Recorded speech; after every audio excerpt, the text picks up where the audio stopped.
Acte 18, 24-26 relate l'histoire d'Apollos recevant un enseignement d'un couple, Priscille et Aquila. Apollos a reçu cet enseignement, a appris la plénitude du message de l'évangile et est devenu un évangéliste plus dynamique.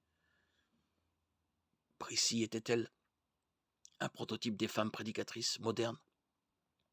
Non, le passage indique clairement que l'instruction reçue par Apollos était informelle, privée et menée par Priscille et son mari. Il se mit à parler avec assurance dans la synagogue.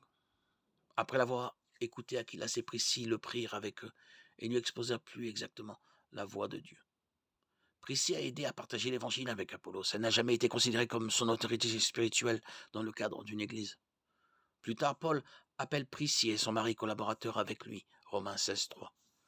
Certaines femmes douées pour la communication se sentent appelées à prêcher, et dans de nombreux cas, elles pourraient faire un meilleur travail que les hommes sur la chair.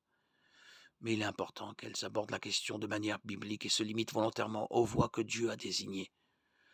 Assumer un rôle pastoral, décider de la direction spirituelle d'une église et d'autres manières d'exercer une autorité sur les hommes dans l'église vont au-delà du plan de Dieu.